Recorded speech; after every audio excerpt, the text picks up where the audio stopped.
Hello mga ka-keps, ito ang aking tanghalian. Siyempre, ang walang iba kundi ang Indomie instant noodles. Ayan, hanggang dito sa Pilipinas ay meron tayong Indomie. Ayan, padala ng aking anakis. Ayan. So, yan lang ang aking tanghalian mga ka-keps dahil ako ay tinatamad magluto at the same time nagtitipid ako sa gas. Okay, so yan lang ang aking lunch for today. Indomie. Ayan, ang sarap nga nito mga ka-keps. Lalo na yung puti nito. Ayan, mga nakaka-relate dito mga OFW. Dahil ito lang ang aming kasangga sa abroad pag ikaw ay walang malamon sa amo. Ayan, ang mga walang pakialam sa mga katulong. Yung iba naman ay okay naman. Hindi ko naman nilalahat. Okay. So, yun mga ka-keps. And then, nag-boil din ako ng 2 itlog. Ayan, pwede na yan. So, mamaya ko na lang iisipin kung ano na naman ang aking dinner. So, sa ngayon, yan muna ang aking lunch. Indomie at 2 itlog. Solved na ako yan.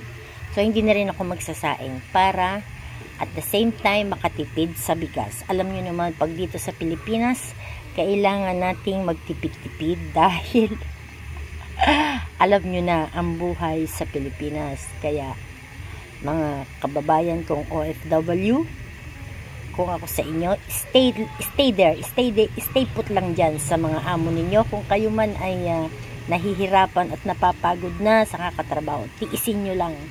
Okay? Kasi pag uwi nyo dito sa Pilipinas, iba na ang buhay. Alam nyo yan. Mahirap ang buhay sa Philippines. So, yun lang mga kakep. So, hintayin nating maboiled ang egg. Ayan, kumukulo na ng bonggang-bongga. And then, kukunin ko yan. Ilalagay ko itong noodles. And then, babalatan ko yun. Ilalagay ko lang na toppings ang itlog mga kakeps. So, sa ngayon, yan lang muna, waiting tayo, and then after that, kakain ako kasi it almost 11:02 na. So, tamang-tama lang yan. Pag naluto, na-prepare ko, then lalapang na si Miss Golden Bee. So, yun lang mga kakeps.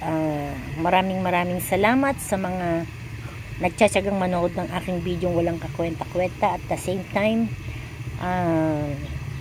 laban lang.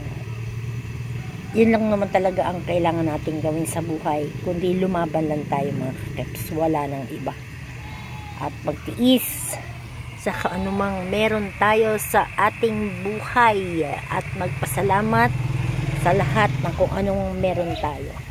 Syempre, ako dati hindi ko yan iniisip, pero ngayon dahil nagmamatured na and magpi-54 na ako this February 21, so kailangan isip-isip din pag may time mga kakep. So, yun lang. Ayan, isi-show ko sa inyo ang aking likod ng aking kitchen. Ayan.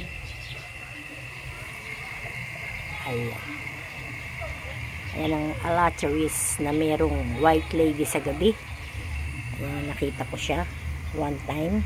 At di lang ako nakakita, yung isang kasama kong matulog dito, nakita din niya ang white lady, ang haba-haba ng kanyang hair, parang kinerati ng bonggang-bongga. So, i-vlog ko yan. Pag once na nakita ko siya ulit dito, talagang pipicturan ko siya or ibibidyo ko siya para mapatunayan ko sa inyo at maniwala kayo na merong white lady. Mga kakeps. Diyan siya mismo nakatayo dyan. Mahaba ang hair, straight, nakaputi ng damit. Ano siya, by 10 o'clock nakita ko siya mga kagaps. So talaga naghihilamos ako dito that time nung gabi. And then pagkita ko siya nakatalikod. Una paurong ako eh. Tapos and then after that, parang gusto kong kunin yung aking mobile. Pero natakot naman ako. So hinayaan ko na lang siya. Tapos tinigil ko na yung aking paghihilamos ng mukha. Hindi ko na tinapos yung wawash ko ng mukha, hinayaan ko na siya. Then nung dumating yung kasama ko dito natutulog, dun ko na lang hinugasan yung mukha ko. So yun, kaya totoo talaga, meron talagang white lady. At take note, ang bongga ng hair niya, talagang para siyang niriband, and then with keratin, ang talagang shiny na shiny, hanggang lagpas puwet ang kanyang hair. Bongga talaga mga kakeps. So yun lang mga kakeps, maraming salamat sa inyo. Bye for now. This Miss Golden Bee. Thank you.